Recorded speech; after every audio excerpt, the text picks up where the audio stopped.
Hello again, and welcome to another session of the 18th annual Transforming the Teaching and Learning Environment virtual conference. I'm Bob Hales, I'm your moderator. Uh, we have with us, well, first off, don't forget, we are sponsored by the Journal of Educators Online. They have a plethora of refereed articles dating back to 2004. You're bound to find something of interest. And if you're interested in submitting an article, you can do so. Go to thejel.com. We have with us Jennifer Weibel, who's from Central Michigan University, learning scientist, former high school chemistry and physics teacher, and has a great science curiosity. And she's here. Hopefully, her colleague, Ray Francis, will be able to join us in a bit. And As you can Ray's see, also from, I'm sorry. yeah, Go yeah, ahead. that's okay. Go ahead. I'll turn it over to you. Go ahead. Thank you. Ray's also from Central Michigan University. He's been there for, I think, well over 20 years, and his research spans science learning and also assessment, reflection, concept mapping, and things like that. And I know I'm forgetting things. He's stuck on a plane right now, so I'm jumping in for him, even though we were collaborating on this. And so if you have a lot of questions, maybe he'll be able to come at the end, or else I'll be able to answer them. Um, so when we're looking, so what we're looking at today is integrating content learning and teaching through collaboration with generative AI processes. We have multiple ways of considering learning processes and how AI can then be supplementing them. We're going to be talking about today. And um, hopefully we'll be able to kind of go through the teaching and learning cycle and see how AI can supplement and be a thought partner as we're working through it. We're going to consider a couple strategies for this and then look at kind of the positives and negatives of AI in this teaching and learning process. And if you look at AI in schools today, according to Forbes, this is a little bit older article. I think it's from last year, but 60% of educators do talk about using AI in their classroom. A lot of them, though, are using it for supporting their teaching resources and helping create teaching resources, helping them plan their lessons. And they're doing a little less of that with actual students utilizing AI within their classroom. The numbers have changed since then. To more teachers report using AI, but still teachers are having less than, a fairly lower number than those using it in their classroom, are having their students use it in their classroom. Um, Especially for the ones that are in K-12 organizations, and a lot of them, the schools are either embracing it and supplementing other tools that they have in their toolbox and supporting AI use, like through Magic School and some other apps, and then other or Copilot within their system. Otherwise, some of the schools are completely blocking it, so there's not even access in any way, shape, or form. From the teachers that reported from this Forbes article, like I said, a little over a year ago, uh, 55% of the students said that they measured some student improvement from either the updated lessons they were using or from having students working with it. And only about 16% really said that it was hindering the learning of the students within their and learners within their classroom. So to kind of start thinking about how we, especially Ray, is approaching the use of AI, he goes back to Harry Wong, who there's movies about. He's a pretty famous author. Um, and there's Ray actually, sorry, I don't know what happened to my, oh, it wants me to update. Of course, right now it wants me to update. Um,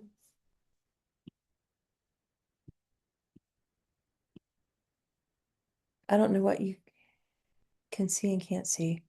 Sorry, I have to reset this because it just kicked me out of all of my stuff.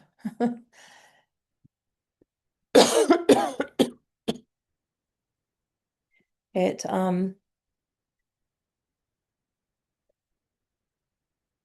crashed where I was at. Hang on. Um my computer, my university decided that I had to update my computer and it kicked me out of the PowerPoint I was on.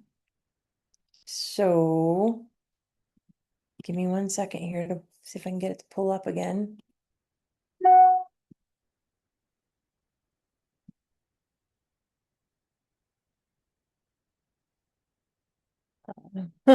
Of course not. Um,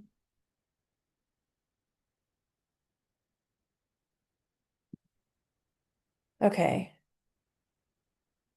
So I think I can get back into everything here.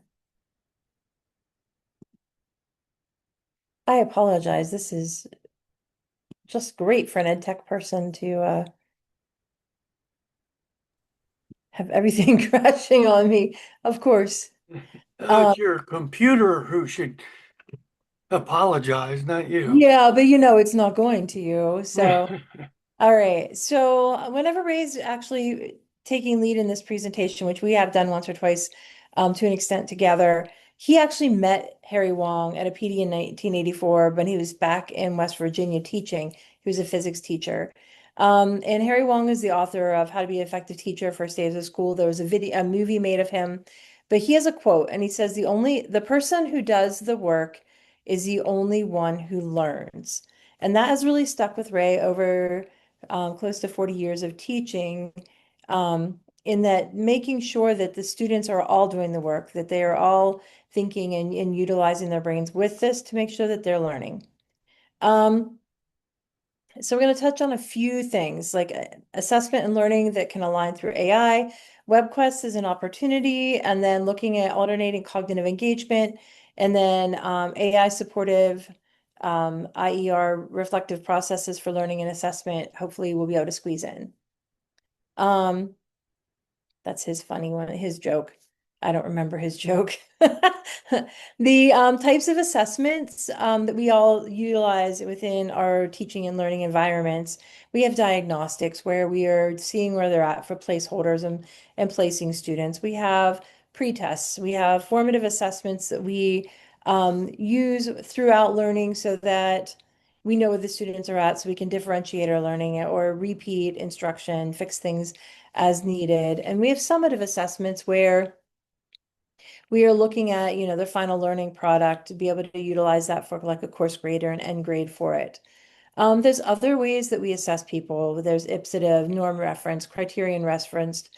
There's all kinds of assessment that we do use. And a lot of people, whenever they are assessing students, are really looking for their learning or their growth in very, very specific ways. But we really want to turn your thinking as we're working through this to authentic assessments. And the reason for that is AI is really good at testing.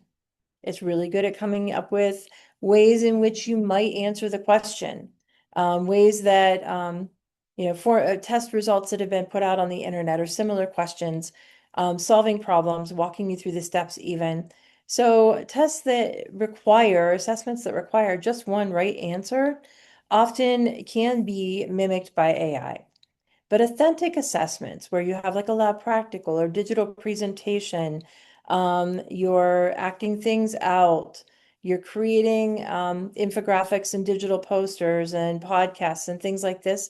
Although AI can play a role in a lot of these are more authentic and you're more certain that the students are actually doing the work whenever you are looking at this. And that's really a big fear for a lot of people. A lot of the research says one of the biggest problems people have is students using AI ethically to be able to do their assignments and things like that. And there's a lot of workshops, a lot of people that have been trying to figure out ways that their students' work can't be AI'd, that it has to be their authentic work. So thinking about authentic assessments where it's personal to the students, where they have to have input in it, even if they're using AI as a tool, hopefully within limitations of what you allow, can really measure what the students are learning and give you a better understanding of their understanding of things rather than just a simple multiple choice or one answer test. So once you have your authentic assessment, though, then you have to assess it. And so we've had a lot of things across the years that we've used within classrooms to assess authentic assessments. You know, we've had rubrics, we've had reflections, peer assessments, um, you know, simply doing the presentation or the demonstration. We've had portfolios that students put together. We've had them do things and watch them do them. So all of these are ways that we can assess these authentic assessments that we may want to have our students doing for either better measurement of how they're thinking and learning or to kind of AI proof the work that they're doing. One of the ways that we can look at having students learn and then assessing them is through the use of a web quest. And a web quest is an old term. It was first coined back in the late 90s. And I'd never heard it called a web quest until probably maybe 5 or 6 years ago. And really, it's an inquiry-oriented activity that typically is developed with online resources that help students learn. And I've worked with it with a lot of other terms, but a web quest is a way to think about it as the students searching for understanding, for knowledge, and developing it, then working together. Often it is structured as an individual assignment where the students work through this, or it can be structured as a group or collaborative work. But then they are also um, looking at having to create something, use an authentic assessment often in order to do this. And for Faith and Bob, who sat through me yesterday, I was talking a lot about looking at interdisciplinary learning, and WebQuests often are very interdisciplinary in that they're tackling more than one subject area at a time.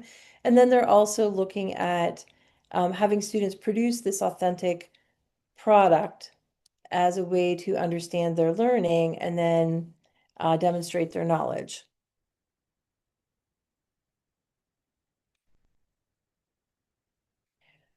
Whenever we decide to use a web quest as a learning tool or an online inquiry activity, if you'd rather call it that, there's a lot of benefits that have been documented over the past 20 years or 30 years, or other in types of inquiry learning in research. A web quest or this online inquiry learning promotes active learning.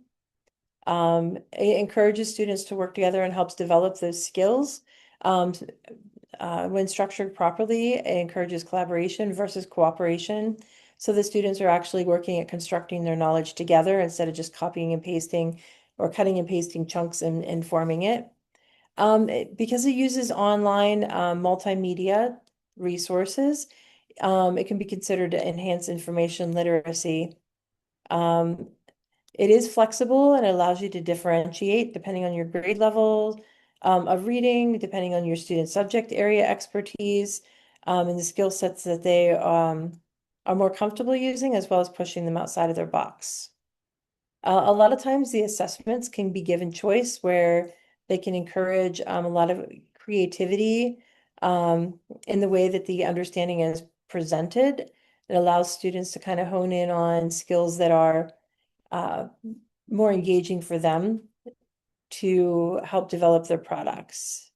And often the way that it is open-ended and allows students to really explore areas that fit into the topic area you're working with, but also can be expanded on. It allows them some self-direction and autonomy so that they're able to follow questions that they are interested in and additional resources that really engage them versus just having a preset small set of resources. And also web quests and inquiry learning can help train the brain to really follow lifelong learning habits where they're looking up information, they're learning as on the go, and they're connecting it to the things that they have in their life. So if you were looking at helping develop this, using AI. You might have students using AI for a couple areas in particular. One of those might be, for example, the research that is necessary. Whenever we used to develop these, either teaching students to develop them within their classrooms or within their teaching environments, or I was developing them to teach with my students, I would come up with a curated list of research that they had to read through and follow. Now that we have AI, we could have the students still using Google to research, but you know that if you look up Albert Einstein, you're going to get like 7.2 million hits. And you know that all of those are not necessary for the project you're looking at. Even if I were to look at atomic theory and Albert Einstein, I'm still going to get millions of websites that are possible for me to be looking at. So curating them can help cut down the number of websites students go in, but a lot of times it's information overload. And if they don't know exactly what they're looking for, then it can really uh, kind of create rabbit holes where they get lost in the details, they get lost in the trees, and they don't see the forest. So when you're using AI to develop the assignments or having students do their own work within it, you can help them develop a prompt or give them a suggested prompt that would allow them to start researching. And then they can follow the research and learn more about areas that they're not certain of. They can brush over the ones that they have more understanding of already, and they can really target their research to what they are interested in and the questions that they have. So that's one way that AI can be embedded within your classroom work in order to help let the students kind of develop some agency with what they're researching and how they're researching it, but also basic information that's pretty common on the web, such as historical research or research in science areas, tends to be pretty reliable a lot of the time whenever you're working with AI. Not to say it couldn't ever, but it tends to be pretty reliable for you to have your students looking for it in this manner. And like I said, this allows them to dive deeply into the areas that are especially of interest to them, the ones that they don't know much about, or where brush up on things that they are not certain of without having to ask questions in class, without having to sort through all of the research. The other way that you could use AI to help develop the assignment or to have students use as a product is through this infographic creation. Um, Canva in particular, as well as the Adobe products, are really good at creating infographics that present information really succinctly and also allow them to demonstrate their understanding really well. Um, so when you're looking at the infographic creation, it might be something I want to use AI for in developing the assignment in order to really make these nice presentation materials for the students. Copilot works really well with this too, if you happen to have it through your institution, especially. But having your students do it as well, they can refine their prompt, and in the refining their prompt, they need to know what they're asking to create these visually uh, well-designed artifacts that can use a template or do it on their own in order to be able to present their understanding and really gain some design skills with that. So by giving your students the key information that they need, they can use AI then to help them support this. That really is helpful for students that don't have a lot of artistic sense or art ability. Also, students that do not have any kind of color uh, differentiation, so kids that are colorblind or really are not very, they don't have good color senses. It's really helpful for them to be able to use other resources to help them design things that are not uh, horrible for us to look at because they don't have the ability to see two colors and understand what that means. This is a rubric then, if you were looking to grade this maybe infographic that they created. AI can help you as the educator to really look at criteria that might be important. You can give it the 3 levels you want. You can give it the content areas or criteria that you want it to have, and it will create with the assignment, you could upload the assignment, a rubric to assess your product. If any of you remember 20 years ago trying to use Rubistar for the very newest best thing to do the little drop-down menus and then, the preset text that you had to edit. It used to take me an hour to create a rubric on Rubistar and it wasn't very good. And then I would print it out and I would do little check marks with the students to add up their scores with it all. But this is easily able to create a rubric for you. And if you're using, for example, Chat and Google Classroom, it can make it ready to drop into your Google Classroom, or it's easy to copy and paste into other formats. It'll give you a nice format for that. But this helps you understand, or you create a rubric for the students to be assessed with. I've also had the students take,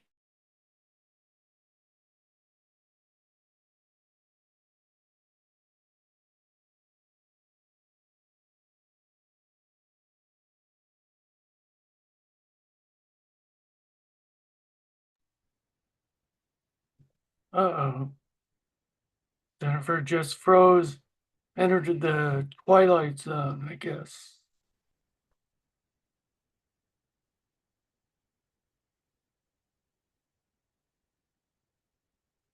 Hmm.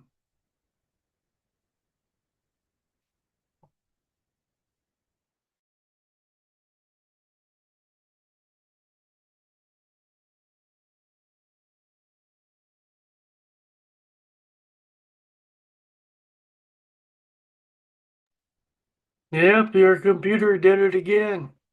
well, the power went out this time. It Oh, it flashed. did. Oh Yeah, the my. wind, I'm in Western Pennsylvania. The wind is blowing like crazy today, and the power went out for about 5 seconds. Just enough to reset the internet. I'm hotspotting off my phone, so it should be okay now.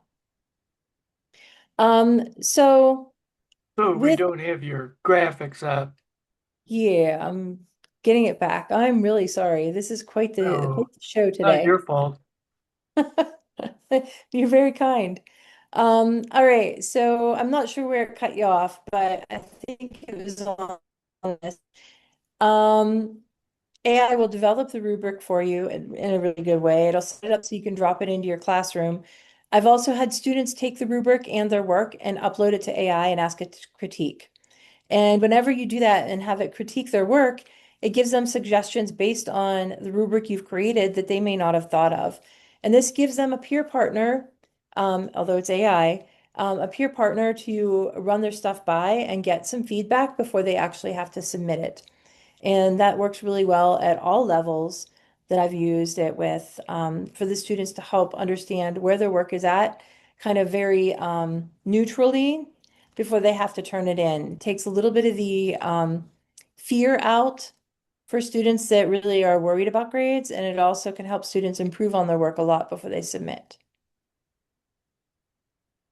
Um, okay, so a second way of thinking and learning is alternating cognitive engagement, or ACE. So these are, this is what we're going to be looking at with this is the intentional actions taken by students to use Gen AI tools and their personal reflective process that they're using to look at learning and to connect to the information in the materials. And Ray has a paper on that that's linked here. And it's kind of an ABC kind of pattern where the students are alternating or switching between different modes of instruction, which a lot of us do just as good teaching and learning. Maybe you have an introductory activity, then you lecture a little bit, then you have them work on an assignment. Maybe you have them think, pair, share, even for a quick reflection and collaborative piece, and then jumping back into working on some problem solving or some problems. But by switching back and forth between all of these different modes intentionally, what you're able to do is really highlight for the students areas of the brain that need to connect. And you're able to create some of this durable learning where the learning is transferable, it sticks with them, and they're able to use it for other areas as well. So durable learning is more likely when the cognitive work alternates between internal processing and the externalized processing. So thinking about your objectives, thinking about what you want the students to do. We need them to take the information and organize it so they can make sense of it. We also need them to be able to talk about it. We need them to be able to construct their knowledge. We need them to be able to apply it. And so this ACE method, where you're switching back and forth between different processes, allows the students to do this kind of work. So an example, and I tried to find an example that was outside of just science ed because, I know that's kind of where I tend to stick. So if we were to look at maybe social studies or humanities, and wherever it would happen to be situated, and we were to look at political theory slash sociology kind of area, and we were to pull up maybe Weber's bureaucracy theory. Um, so for those of you in that area, this will make sense to you maybe, but for those of you that's not, just think about it as a topic in a political science kind of class. Um,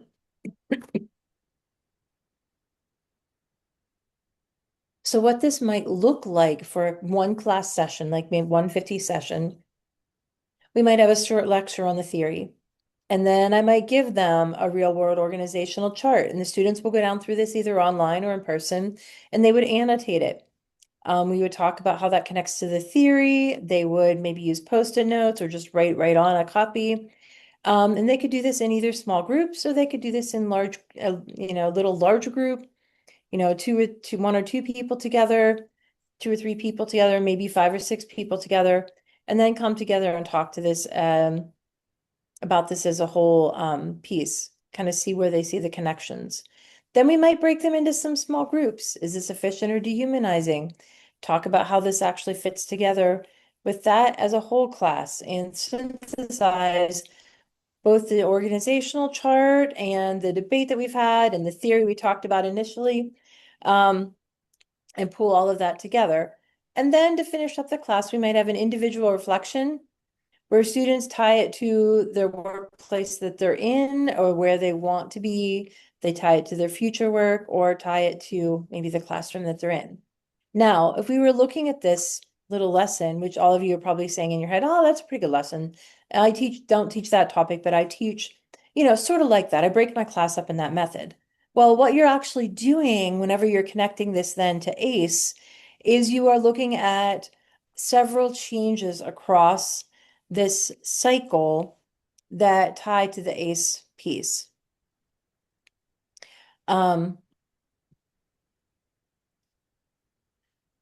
So with ACE alternating, we're starting with a big abstract theory and we're taking it to concrete formulation of that. So the students can really connect the abstract pieces they've been looking at to something that is more tangible for them. Then we have them looking at analytical reasoning and being able to look at data, look at, mapping, organizational charts, the things like that, and break that down, and then also utilize that to form the arguments of the persuasive speaking that you're going to be needing within that debate. So now we've had four different shifts: abstract theory to concrete example, then to analytical reasoning, and now to argumentation. And then we bring it back together with this whole group cognition. So we're having them synthesize the information, we're having them switch back to connecting the theory, and then we tie it to themselves. So with all of these alternating areas, this is one way you can think about having the students, switching their brain around in order to be able to really tie the thinking and learning pieces together. How AI could help with this. Just looking at one piece of this, um, maybe looking at just the like using a little like the input, kind of like I said, we're gonna have a little theory lesson on the other one. Maybe we're looking at this, maybe for an example with ed tech or something like that. But we're looking only at like the little lecture place piece of that. How could I connect this to AI? How could AI help with this? Is there a way for AI to help with this? Because often the whole process that I came up with and showed you in the last slide, this whole cycle that's on the left-hand side here, creating these alternating um, thinking, cognition, in their brain, how could AI be inserted into this? How could we integrate this? And we don't want it to take off the loading, or the learning. We want it to supplement this. So in this case, we're looking at AI's role as an elaboration engine. We really want it to deepen the learning without us having to give them a lot of stuff to do outside of class or make the lecture take 2 or 3 days, things like that. So how AI could help with that piece? Creating multiple representations so students can read it and they can look at it. They can have a diagram to help them make sense of it. AI could help me as the educator look at how I might talk to the students to prompt the discussion as a whole group, what kind of points I might want to emphasize or clarify, things that I could use as pre-learning when students are walking into the class, that they are able to, activate their learning and really understand this. I could also use AI to help me create concept comparison tables. And that one could work as both an educator or as the students. You get this big theoretical thing and you don't know how it connects. I'm sure all of you have sat through a lecture on something and you walked out and you're like, no idea how this actually ties to anything I need to know. I used to hear that from my students in chemistry all the time. I'm never going to actually need to know this. So having the students know that they should go to AI or could go to AI and say, can you give me concrete examples for every step in this theory or every main point for this theory? Can help them create this comparison that really helps them understand and connect the real world stuff to the theoretical pieces. Um, so if I were looking at like in an ed tech class and we're looking at like perhaps AI ethics, um, we might ask AI to help explain bias using 3 different metaphors. So what that does is if I don't know what algorithmic bias is and I don't understand it, it can give me 3 choices using chain of trees. It allows me to expand the thinking and have, more than one tree, quote unquote, to be able to think about. So by asking for 3 different metaphors, it's kind of like if I said, I need to know what a tree looks like because I don't know. And I ask it for one tree, it might give me a Christmas tree. But if I asked it for 3 different ways to look at trees, it might show me a Christmas tree, um, a coat tree, and it might also show me an oak tree. And then I'd have 3 different ways to look at that. Now, the examples I gave are a little crazy and wacky. You need to be able to narrow it down again. But this is ways to expand your thinking using the AI within this concept.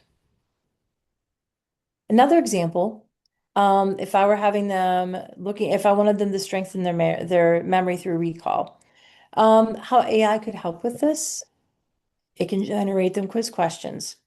AI, hey, chat, I am learning about Weber theory. Can you generate me a couple questions and help me grade my answers so that I'm able to, hey, Ray, nice to have you join us. We could have AI help us generate some questions that students could use to actually parse through or work through their understanding of the topic. AI will also can be asked to not give them the answer, to help them work through the problems or work through their understanding.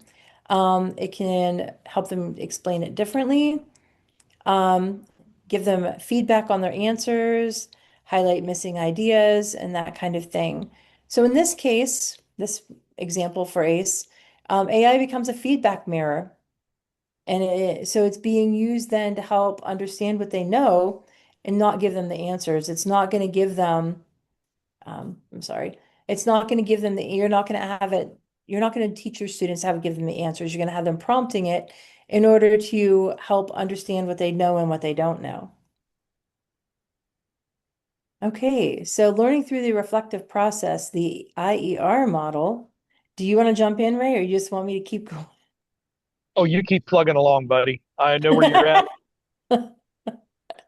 All right. Ray's Um, doing a great job. I'm sure. Hey, hi everybody, this is my colleague Ray Francis. He's awesome. He's taken me under his wing since I got to Central, so I really appreciate him working with me on this. So looking at this model, once again, there's a paper down here for it. We're looking at identifying, exploring, and resolving, and that's the reflective process model. So if you're looking at, oh, I have the wrong one, sorry. If you're looking at the identifying, you might want to jump in on this, Ray, because I think I went off on a side tangent. Okay. If you're going to, in looking at reflection, you can, at its most simple perspective, it can be broken down in just a few steps. First, you need to identify a problem, clearly identify it, state it, make sure you understand what it is you're actually looking at, and then you can go ahead and explore it. You can, by exploring it, oftentimes in the past we've met to be things such as looking it up in a dictionary or looking it up in the library or looking it up. Well, as we look at it now, exploring it can be so many different things that we can use with generative AI, that we can collaborate with, that we can make good with, that we can build on from the identification process. And then the third piece of that, that resolution part, is something that we far too often in education don't actually do. We don't make a decision, a clear decision about what we're going to do with that particular topic. So, if you have an example where you're creating something and then you've identified it, you've explored it. The resolution part is what would you do the next time that situation comes up? How would you address working in and through a particular problem? Or how would you approach collaborating with generative AI or anything else? So, learning through the reflective process is just a process that helps us to keep in mind what we can look at, of how we need to look at it, and then the decisions to be made. And the neat thing about it is it's recursive in nature in that once you identify something and explore something, you can take and then revisit the identification. Is that really what you were talking about? And so many times in our master's and doctoral programs, different things, our students identify something, they explore it, and they have to go back in and re-identify things because they're trying to clearly state the problems. Or once they go back in to resolve a situation, either through their own personal perspectives or through collected data, they go back in and then have to go in and explore it again because they've changed the parameters a little bit. Far too often, we just simply don't go back in and spend the time looking and reviewing and working, in particular with generative AI.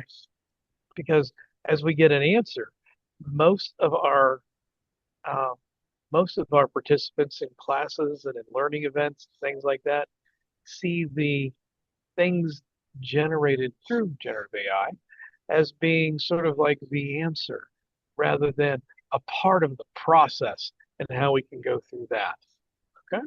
So identify, explore, and resolve. Thank you, Jen. Yeah. Um, and that takes us to about the end of what we've got. Does anybody have any questions?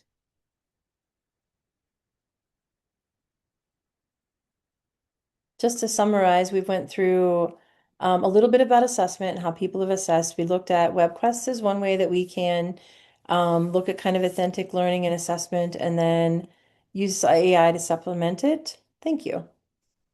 And then we looked at the ACE model and we also looked at IER then as a way to not only think about how the students are thinking and learning and deepen that, but how to supplement AI with AI to support the learning and help create this collaborative learning partner in some cases, in other cases, as I call it, the reflective mirror, and in other ways, just to support their learning and exploration.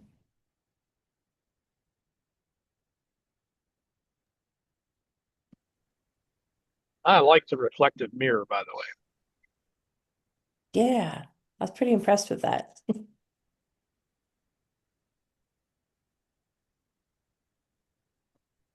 Right, Sorry to Jennifer end it did a a little great bit early, job. but I did want to give some, thank you. I wanted to give us a little space for questions in case people wanted to talk, because yesterday I cut it off right at the end and then we started chit-chatting and then it was time to go. Huh. I'll stop sharing, but I can jump back into the slides if anyone is interested in seeing something again.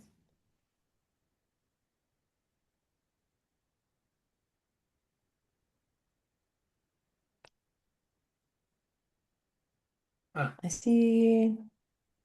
Oh, Well, I don't think we have I don't see any other but they're questions, very so thankful.